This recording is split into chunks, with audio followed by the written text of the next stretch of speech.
So this is our 11th class of most important series for the UPSC Prelims 2020.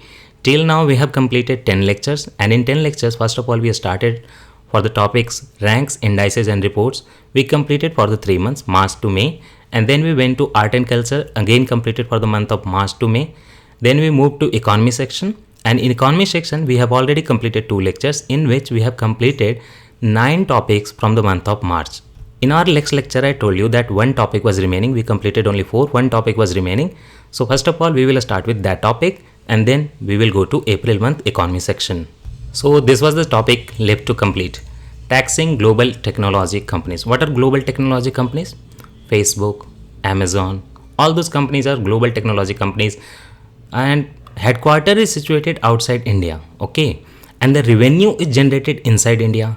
So government has a problem. How do we tax them? Because office is situated outside India. The Facebook or Amazon headquarters, the main headquarters are in USA, and the revenue is generated in huge amount in India. So there should be some equalization level, right? We should tax them also because the revenue is being generated from our people. So for that, the government has expanded the scope of equalization levy. So that means equalization levy term is not something new. Okay, now the government is expanding its scope to tax more companies, right? So previously also government of India came with equalization levy. I will tell you when and how. But now it has happened that government will be taxing all overseas e-commerce transactions. E-commerce transactions, for example, Amazon. So all overseas e-commerce transactions which are originating from India, those will be taxed now with equalization levy. And this provision came through Finance Bill 2020, that is Budget 2020. So how much? India will put an equalization levy of 2%. 2% equalization levy on sales made by foreign e-commerce companies in the country that don't have a base in India. This will not cover Flipkart. Okay, Flipkart has a headquarter in India only. So that is easily taxable. We don't have any problem. But companies like Amazon and other sites also, I don't know much about them, so I'm really sorry. So other sites also will be taxed because they are selling their goods in India, no matter their headquarters is situated outside. So what kind of tax is it? See, equalization levy is a direct tax. Remember that for objective question, it is a direct tax, and when it is cut amount, the amount is cut when there is a transaction happening. And suppose you are the service recipient, right? You are getting the service from Amazon. So while you are making the payment, that time only amount will be withheld. That amount will be 2% of the selling amount. That is equalization levy. So will it be imposed on all companies? No. It will be imposed on those companies that have a turnover. Turnover, that means business. No matter profit or loss, total business or turnover or otherwise sales of over rupees 2 crore in the previous year. They will see the previous year transaction, and if any company is having a turnover or sales of over 2 crore, that company will be taxed with 2% of equalization levy in its selling. And also it stretches beyond goods and services supplied to Indian residents. This is not about you are selling the goods and services to Indian residents or not. They have put a very good trick. Whoever is using Indian internet protocol, the VPN address, and then you can tweak, you can get the Singapore address and Thailand address. So no, any person using Indian internet protocol or IP address will be charged with this equalization levy. Whenever that person who is using Indian IP address is supplied with a good or services originating from these companies, e-commerce companies situated outside India, that time only the equalization levy will be cut. So I told you that this is not something new. It came in picture already, and this is some modification kind of thing. This is happening in Budget 2020. See, the Finance Act of 2016, that is Budget Act of 2016, which also came by Modi government. That time only government had introduced this equalization levy. But it was not covering all those companies. It was covering certain non-resident business, that means businesses outside India, headquarter outside India. And equalization levy was 6% on certain specified services. For example, online advertisement. Google has very good platform for online advertisement. So Google would have been charged with 6% of equalization levy. But now it is covering e-commerce sites and with 2% equalization rate. So what do this in 2016 budget, what the government said about how they will come to know that this company should be taxed or not? For that they had put a condition, significant economic value or significant economic presence inside the country, no matter headquarter wherever it is situated. But if the company is making a significant gain inside India, that will be called significant economic value or significant economic presence. There is a term, significant economic presence, you should know that, SEP, and that is how they will be taxed. If the company is having a significant economic presence in India, equalization levy will be taken 6% previously, now it says e-commerce 2%. So now the question arises, why such tax is needed? There are 3 reasons, 4 reasons. First reason is that digital e-commerce model has become very unique. In the new digital, in the traditional model, an multinational company is liable to pay tax in the jurisdiction of its permanent establishment or the jurisdiction or the source of the income exists. See, traditionally what had happened, what had been happening actually, that multinational company is taxed on the basis of its permanent establishment, wherever the headquarter is, or the jurisdiction where the source of income exists. But now for these multinational companies which are operating worldwide globally, the situation arises that permanent headquarter is somewhere else and the source of income is somewhere else. So there is uniqueness in digital e-commerce model. So now we need to put a unique tax also, equalization levy. Second thing, they have a very large user base. Foreign tech companies in India have a very significant economic presence.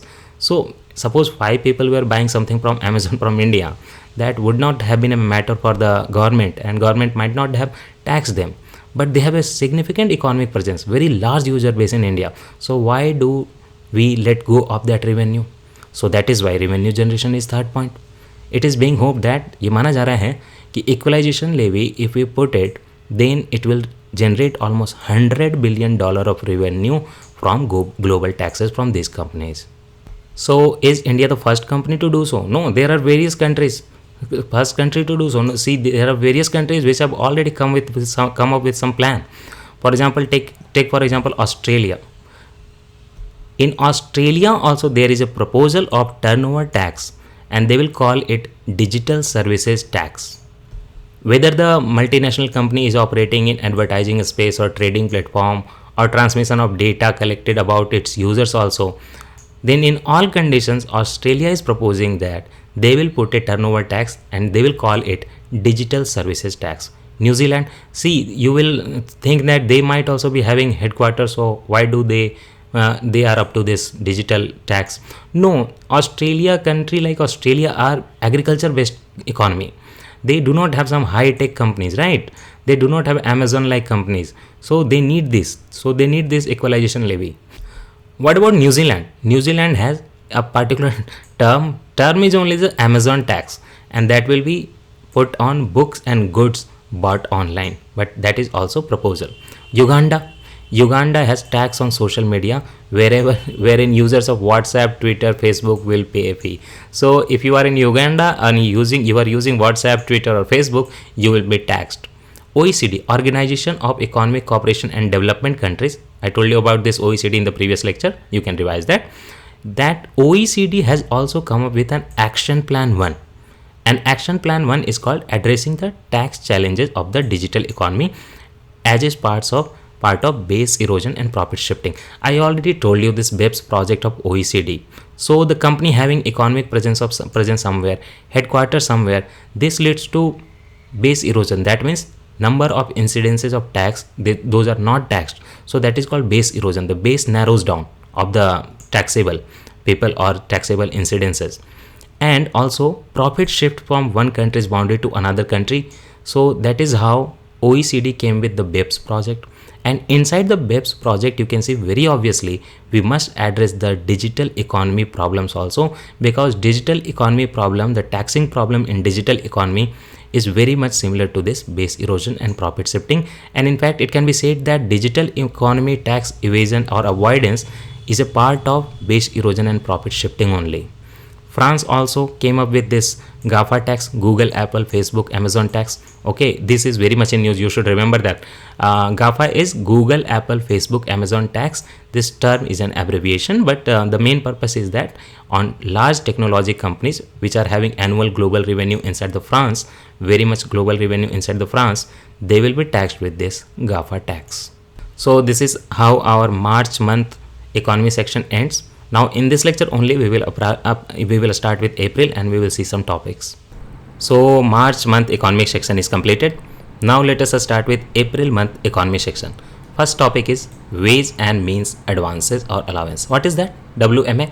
See, wage and means, if you translate it in Hindi, somehow the meaning becomes Gujara Chalana. So this is a temporary measure of providing fund to the state government or central government by Reserve Bank of India. So why this term is in news? This is in news because see, you have COVID problem. So for the containment and mitigation efforts of COVID, the state governments need extra fund, and also they can plan the better market borrowing. They can plan the market borrowing for the future because COVID is a temporary problem, but still it may go to 1 year, maybe 1 year, more than 1 year, at least 6 months. So all the state governments have extra pressure. The industries are closed or slowed down, and the people are also not going out. And also for the containment and mitigation of COVID itself, the state governments need extra fund. So that is how the fund will be provided with this provision, wage and means advances of RBI. So what RBI has done, that RBI said that we will provide you 60% extra wage and means advances this time, and whatever level you had, 60% of what? Whatever level you had, which he had, a state government had, okay? A state government, whatever level of means and advances they had by the March 31st date, according to that 60% extra will be provided to undertake these efforts related to COVID. So let us now discuss what is WMA or wage and means advances. See, first of all, I told you that these are short-term loan facilities, and this is provided to central government or a state government, and the fund is borrowed from RBI. That is why itself the RBI is setting the rules, right? 60% extra we will provide you this year. And the purpose of this is to bridge the temporary mismatch between expenditure and receipts. So this is somehow a measure of liquidity also, liquidity crunch we have in the state government or central government. So this extra fund will provide some short-term temporary liquidity crisis containment measure. So to bridge temporary mismatch between expenditure and receipts. And they are not a source of finance, okay? They are not a source of finance. Actually, in RBI Act 1934, we have a section number 17(5).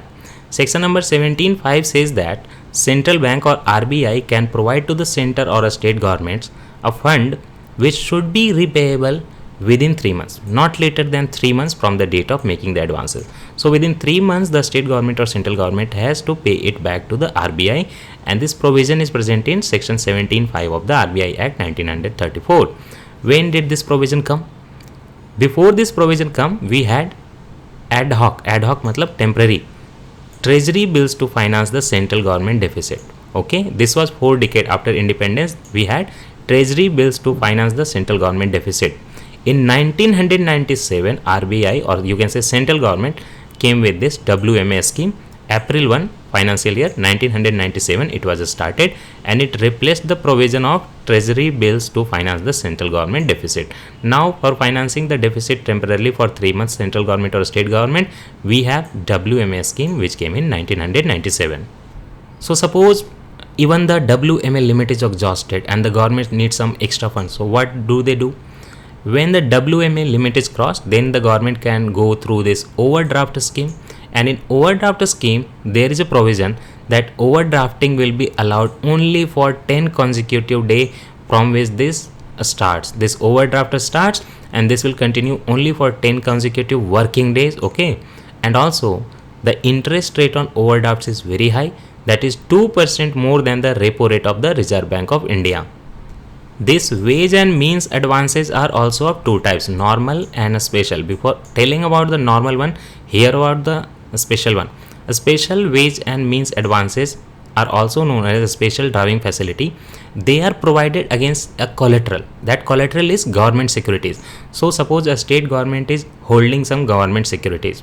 That state government will provide those government securities to the RBI, and in return RBI will provide some wage and means advances or allowance.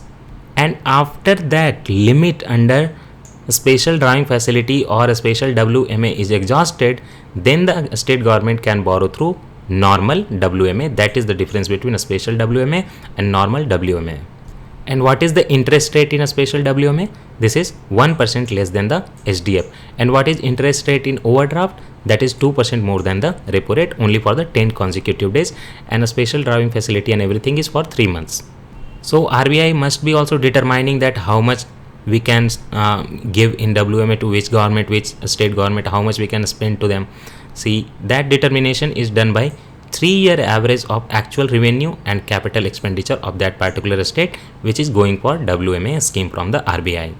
According to that, the number of loans will be given by RBI under WMA to the state government or central government maybe. Now next topic which is in news is open market seller scheme, OMSS. This is a very static economic concept, but this is again in picture because of COVID-19 outbreak.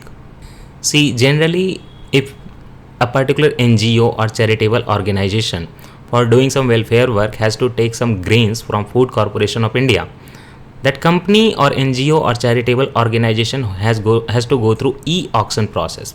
So FCI will create a godown, okay, and they will go for e-auction. Whichever NGO or charitable organization is giving more money for that grain, the auction will be given to them. But now during the COVID-19 breakdown, many NGOs and charitable organizations are doing the good work.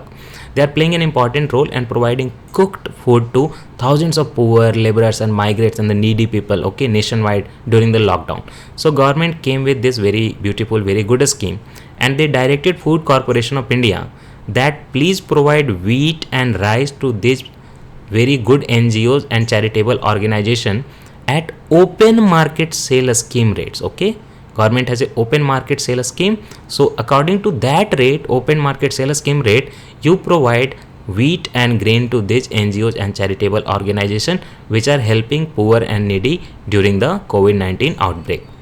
Under OMSS or open market sale scheme only, a state governments and registered bulk users like roller flour mills were allowed to buy stock from FCI. So previously under the open market sale scheme, only the state government and some registered bulk users were allowed.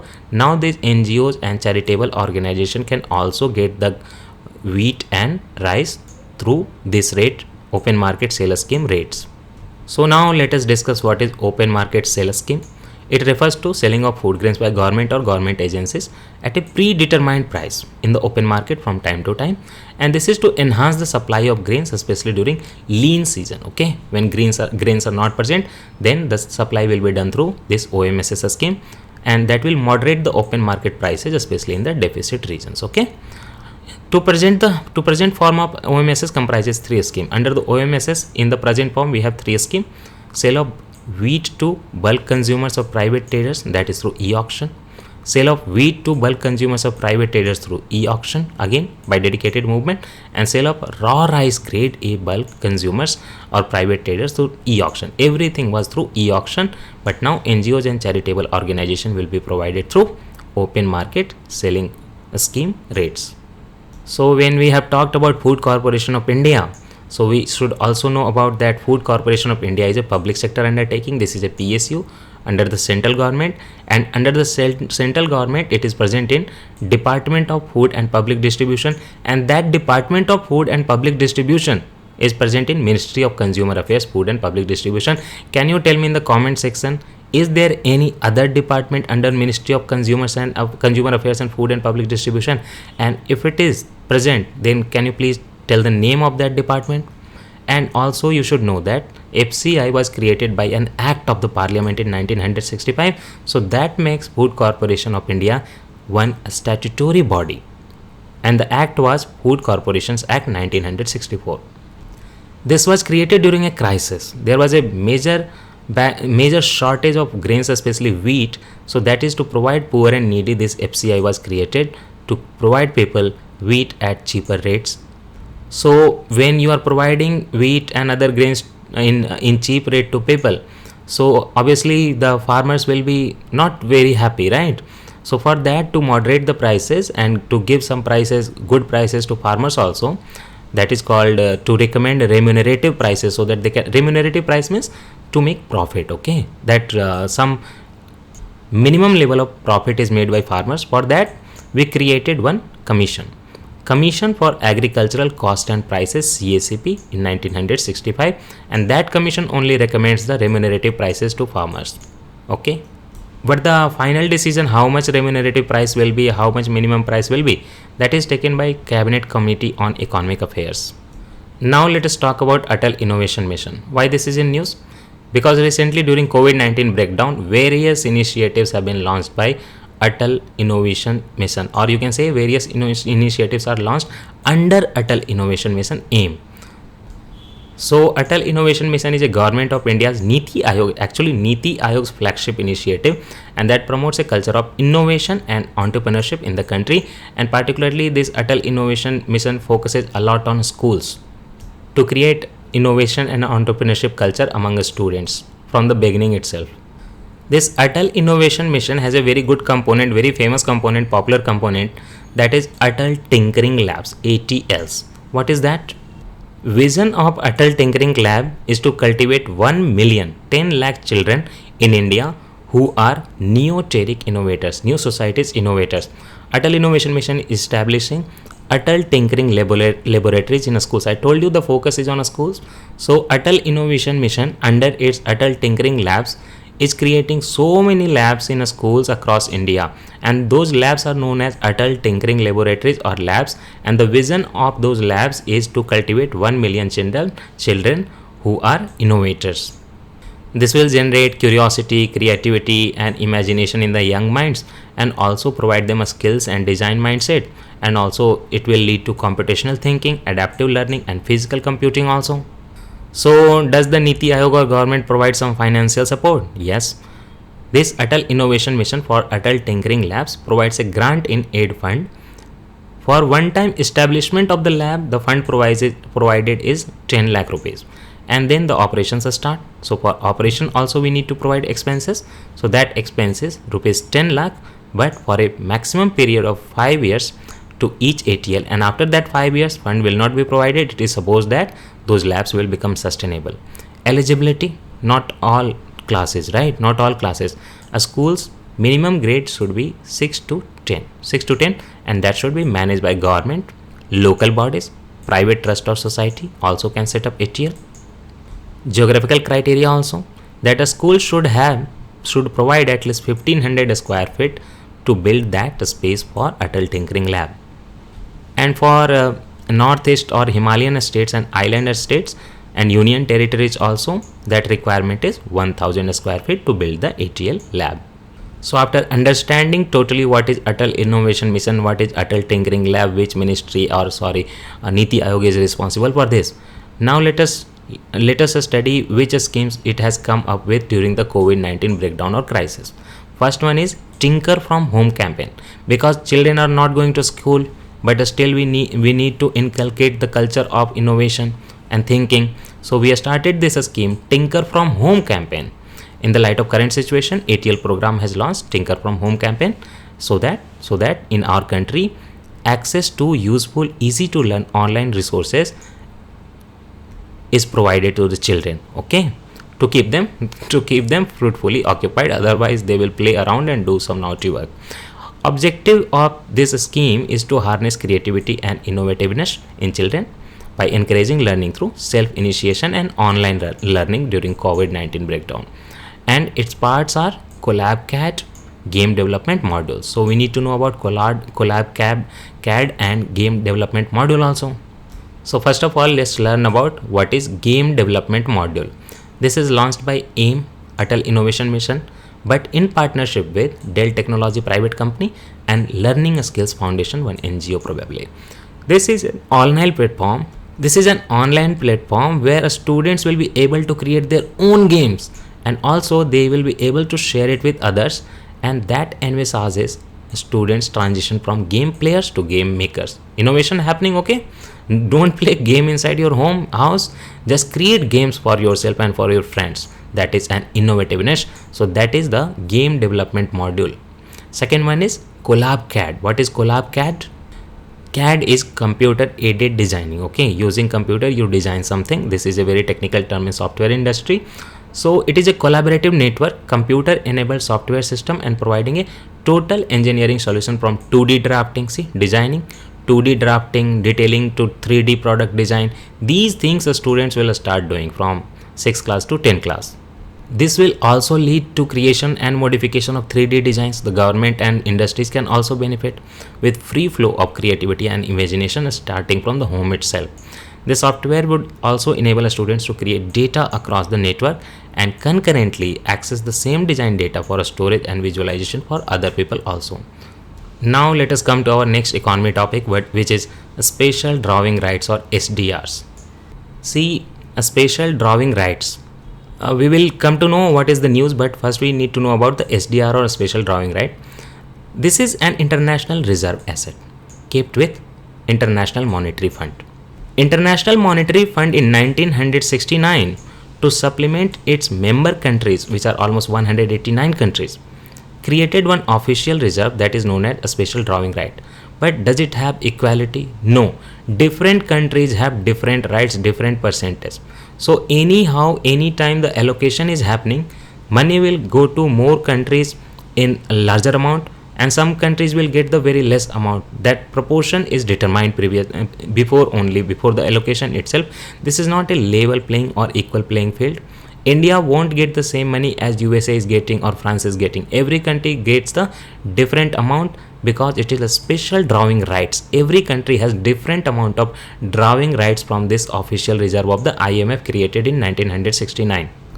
The value of SDR, how much SDR special drawing right is present there in one official reserve, that is determined on a basket of 5 currencies. Those 5 currencies are US dollar, Euro, Chinese renminbi, Japanese yen and British pound. Indian rupees is not present in this SDR special drawing rights. These 5 countries currencies make the basket of 5 currencies which determines the value of SDR. What is the role of SDR? This is a supplementary international reserve asset in the context of Bretton Woods fixed exchange rate system. We have this fixed exchange rate system from the Bretton Woods conference. So for that, supplementary international reserve is SDR. This is not a currency, okay? This is not a currency nor a claim on IMF. Rather, it is a potential claim on the freely usable currencies of the IMF members, these freely usable currencies. And also SDRs can be exchanged for these currencies, right? So why this special drawing rights is in news? Because IMF is planning to do the allocation of 500 billion special drawing rights among its countries, member countries. But the problem is that USA and India also are not supporting this allocation. Why? Because they are saying that according to US, take the stand of US first. US says that SDRs are distribution in proportion to members, okay? And every member country has a quota or share in its fund. If the general allocation rule is followed currently during the COVID-19 also, this will be very bad because G20 countries, the richer nations, will get the 70% of the funds, okay? And the low income countries will get only 3%. So during the COVID breakdown, these low income countries also need the money. But if you are providing 70% to G20 countries which are already rich and can tackle the COVID-19 situation, economic slowdown also, so this is wrong. And India says that such a major liquidity injection in these countries, the rich countries, could be potentially having very side effects. Because if these countries don't use these funds for COVID-19 breakdown and do it for some extraneous purposes, extra purposes which are negative, that will be impacting the whole world economy and whole world's health situation also. That is why India and US are not supporting the general allocation of 500 billion SDR by IMF, because they think that it might not be effective in easing COVID-19 driven financial pressure on different countries, the poor countries mainly. So before this lecture ends, talk about IMF also. What is International Monetary Fund? It was created in Bretton Woods conference which happened in 1944. And the operation came in 1945. Headquarters is in Washington. I already told you that this organization currently has 189 countries, and the purpose of this organization is to encourage global monetary cooperation, secure the financial stability. In fact, when the financial crisis happened in Indian economy, before we went for LPG reforms, we needed money to resurrect our economy, and we went to IMF, gave our gold as collateral and took some money, and that is how our economy was improved. So it also works for facilitating international trade. So does IMF work only by SDR? No. IMF has other financing methods also apart from SDR. For example, first is rapid credit facility. This is for low income countries. Conditions are very much limited conditionalities, and this is very rapid. Okay, quickly the money will be provided, and also it will be provided at concessional rate because the countries are low income countries, so which are facing the issues of balance of payment like India was facing in 1990s. So this is what rapid credit facility is. Second is rapid financing instrument, RFI. Suppose there is a urgent situation,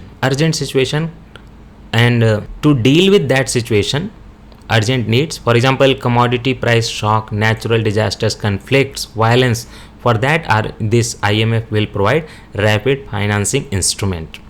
The last one is Catastrophe Containment and Relief Trust. Name says it all. This is a grant for debt relief for the poorest and most vulnerable countries, the lowest of the lowest, the poorest of the poorest. Can you tell me in the comment section that what are the reports published by IMF which are important for UPSC? And can you also tell me the most important, whatever you choose from it, the most important report of IMF and what is India's rank in it? So that is all for this lecture. See you in next lecture again, and we will be continuing the April month economy section.